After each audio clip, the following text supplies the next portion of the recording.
Sejam bem-vindos, carto maluquinhos, carto doidinhos, eu sou o Patinhas e vou falar de umas posições mais legais de analisar, que é o goleiro, para nossa rodada 25 do Cartolão. Para você que tá chegando agora, seja muito bem-vindo ao Cartologia. Já aproveita e se inscreve no canal para você não perder nada, ativa o sininho aí. Nossa meta, cara, é trazer muito mais análise para embasar suas decisões, que você ficar olhando, ouvindo um monte de achismo e olhando barrinha de média. Para você que já é cartológico de carteirinha, já sabe o esquema, curte, comenta aí qual goleiro que você tá pensando.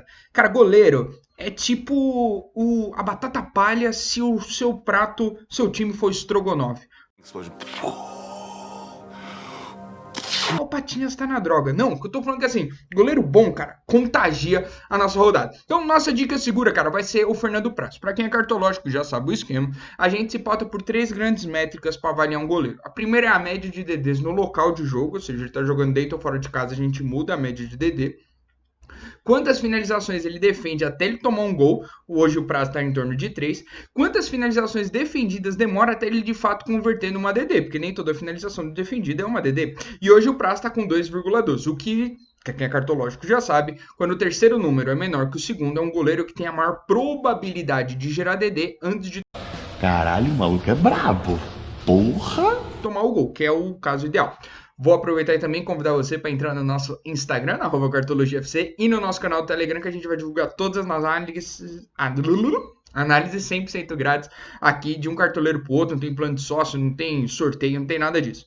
Cara, antes de eu entrar aqui em todos os gráficos aqui que a gente vai estar analisando, se em algum momento você se sentir confuso sobre a forma como a gente está interpretando, fala, Patinhas, não dá para entender. Porra, pelo amor de Deus, eu não consigo. Cara, vai aqui na descrição do vídeo, tem um link para um vídeo que a gente explica no detalhe cada um dos gráficos que a gente cobre aqui no canal, como que a matemática funciona, como que os dados são organizados lá. Aqui eu vou só para as conclusões finais dele. Então, primeiro aqui no gráfico de performance, eu vou destacar alguns goleiros. Eu sei que o Santos, e no momento que eu estava fazendo as análises, eu achei que eu ia direto pro Santos. O problema é, cara, que grande parte da pontuação que está sendo representada aqui leva em consideração o comportamento do João Paulo, que não é o goleiro titular. Hoje é o João Victor, que já teve rodadas fantásticas, mas também não é o cara mais seguro. Por isso eu vou estar evitando o Santos. Se o João Paulo voltasse, eu pudesse atestar mais sobre a efetividade dele na posição, seria um dos nossos goleiros com certeza, porque ele vai estar performando muito bem ali nos gráficos que a gente vai mostrar.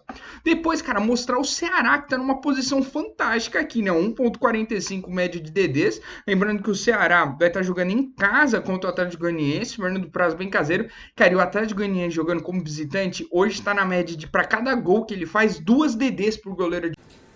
Glória a Deus, glória a Deus. Adversário, que é muito bom, porque ainda que a gente perca o SG, que vai acontecer com certeza, a gente consegue trazer uma pontuação e ficar positivo na rodada. Depois, cara, a gente vai estar falando sobre o goleiro do Galo, que é um goleiro que, assim, para quem viu o jogo do Internacional, talvez com um pouco receoso sobre a qualidade do cara, mas tem um confronto extremamente favorável também, o Galo que vai estar enfrentando o Cap, que está sofrendo hoje com uma ineficiência ofensiva e está performando bem fora de casa com uma média maior que 1 de DDs aqui. Ou será que não? Vamos estar falando também do Tadeu, vamos bater um papinho aqui sobre o porquê que eu acho que o Tadeu tá num jogo não tão fácil, ele vai estar enfrentando o Grêmio. Eu sei que você vai falar que o Grêmio fora não é a mesma coisa que o Grêmio em casa, até porque um é dentro e outro é fora. Ah, moleque.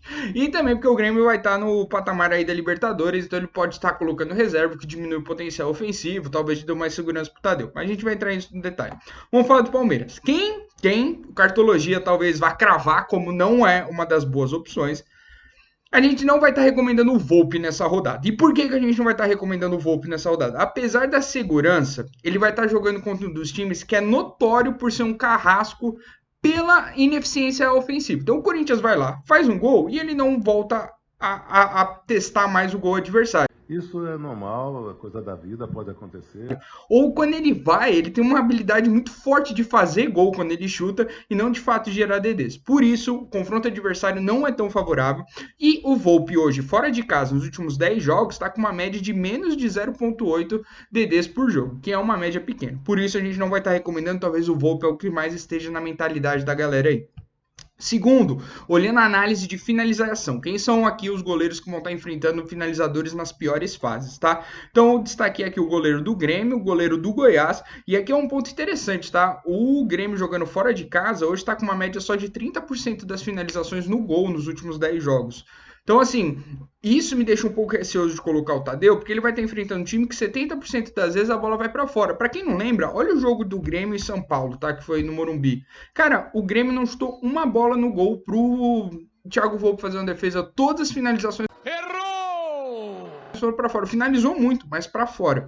E isso acaba levando que se você não finaliza nem no gol, a chance de você estar convertendo em gol é menor ainda. Então hoje está aqui em torno de 5% de finalização que se transforma em gol. Depois, eu entenderia porque, pô, mas ainda assim você não tá falando do Muriel. Cara, eu cheguei a rodar as simulações pro Muriel, só que o confronto do Muriel é complicadíssimo, porque o Vasco em casa é uma máquina de cagar goleiros, tá? Inclusive, se vocês ficaram com mais curiosidade, mandem aí nos comentários que eu mando o histórico de como foram os goleiros que enfrentaram o Vasco lá em São Januário. Depois, acho que os goleiros aqui que eu acho que tem que evitar com certeza, inclusive o Corinthians, e aqui é legal ver até pra você entender como tá a situação do ataque São Paulino, né? Hoje o ataque de São Paulo tá beirando 28% de conversão em gol jogando fora de casa. Então se o São Paulo chuta fora de casa, a cada 4 chutes, um vira gol. É absurdo, isso tem vindo, claro, né, das participações do Gabriel Sara, que tem se destacado jogando fora de casa, até o Brenner e o Luciano, que estão num momento muito inspirado. Eu quero destacar aqui os nossos goleiros, beleza? Então o Palmeiras está num confronto bem parecido aqui na situação, na realidade do Goiás. Palmeiras que enfrenta o Bahia lá no Allianz Parque. Cara, Bahia jogando fora de casa, hoje tá com 30% de chutes no gol e convertendo um pouquinho mais. Eu sei que isso pode te deixar um pouco mais apreensivo, mas o Bahia tem um histórico de imitar goleiro como visitante. Eu vou mostrar isso no futuro.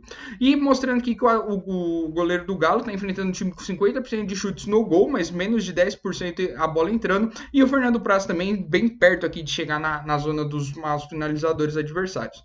Se a gente olhar a média e o mínimo e máximo projetado, a gente vai ver Palmeiras e Goiás na nossa zona verde de risco, projetando aqui -1, -1,5 para um máximo de 10 e um máximo de 15, que são bons máximos, tá? Mas claramente não isenta eles de pontuações negativas. Se a gente olhar para o lado do Atlético Mineiro e Ceará, a gente já está projetando menos para o mínimo, -2,5, -3 para um máximo de 10 a 8. Então assim, eu entendo o Palmeiras estar numa posição mais segura, só que a gente tem que levar muito em consideração a performance do goleiro em si. E quando a gente cruza a performance do goleiro do Palmeiras, você vai ver que o Fernando Praz está muito mais para a direita em questão de performance. Então não pode olhar só o adversário. Tendo dito isso, quais são as escolhas cartológicas aqui? A gente está indo de Fernando Praz. Olha que legal. Olha o histórico de quem jogou contra o Atlético Goianiense, principalmente o Atlético Goianiense jogando como visitante. Você tem um Volpe fazendo 16, depois o João Paulo se lascando. Você tem o Wilson fazendo 15, o Gus Souza se lascando. Você tem o Luan Poli fazendo 5.5. Patinhas, o próximo se lasca. Não é assim que funciona a estatística. O que eu estou dizendo é, você tem um histórico de goleiros fazendo boas performances, ainda que gols tenham sido feitos. E o Fernando Praz jogando em casa, no campeonato inteiro, só teve 2 rodadas que ele negativou, todas as outras, o menino garantindo acima dos 3 pontos aí, o que, cara, se eu puder te garantir que eu te dou um goleiro com mais de 3 pontos, eu acho que vale a pena você topar, dado que ele também já fez grandes mitagens, 11, 16 e 11 aí no passado recente. Olhando agora o lado do meu glorioso Galo, beleza? O Atlético Paranaense, jogando dentro de casa, olha o que ele já fez. O Walter fazendo 17, mas tirando isso, você vai ver que é em torno de uns 5, 2, sempre jogos que ele fez de fato gol. Até, por exemplo, esse do Grêmio aqui, ele fez o gol, mas gerou muita DD também, como esse 2.2 aqui.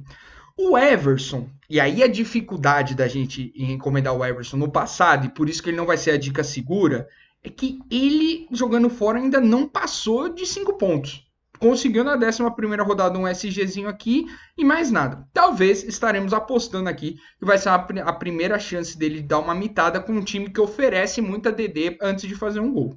Por fim, cara, o Palmeiras é aí mostrar o histórico do que o Bahia já fez, tá? Se pegar aqui os últimos 10 jogos, você tem João Paulo fazendo 7, Santos fazendo 10, pegando pênalti, Fernando Praz 16, Thiago Volpe 12, pegando pênalti também. É uma chance muito forte do Everton poder surfar num adversário com uma série de pontuação muito forte.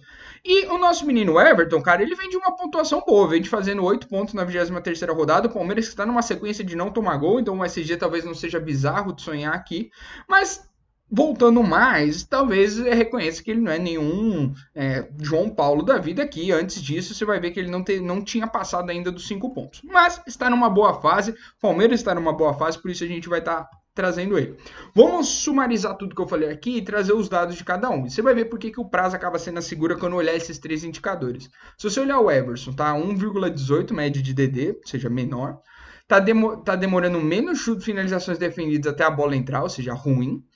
E tá demorando mais tempo para converter uma finalização do que para sofrer um gol, que é pior do que o nosso menino Fernando Praz. Mas pior ainda, e por isso que tá sendo a mais ousada, é a performance do goleiro do Palmeiras. Tá com uma média abaixo de 1 de DDs, ou seja, não é estranho ele sair sem fazer nenhuma DD. Hoje está demorando 2,5 chutes até uma bola entrar e está demorando o dobro disso para conseguir converter numa DD. Por isso, eu acho que o Everson tem uma maior chance de gerar DDs do que propriamente o Everson, apesar de eu achar que o Everton é sacanagem. Mas o Everton tem a maior chance de SG aqui, o que poderia contrabalancear como se fosse uma super DD aí. Bom, essas são as nossas dicas. Se teve algum goleiro que você quer que a gente analise, para quem é cartológico já sabe, só mandar o nome aí, a gente gera todos esses numerozinhos e manda nos comentários. Se você quiser também fazer essas mesmas perguntas, vai lá no nosso Insta, na @cartologiafc, manda o DM que a gente responde com os gráficos. E se você quiser olhar depois com muita calma cada um desses gráficos aqui, não perde tempo não. Vai lá no nosso canal no Cartologia, no Telegram, entra, se consagra, é tudo de graça, só fazer um download do PDF e se consagrar. Por isso, como sempre, e mais uma vez, vai, Cartolinho!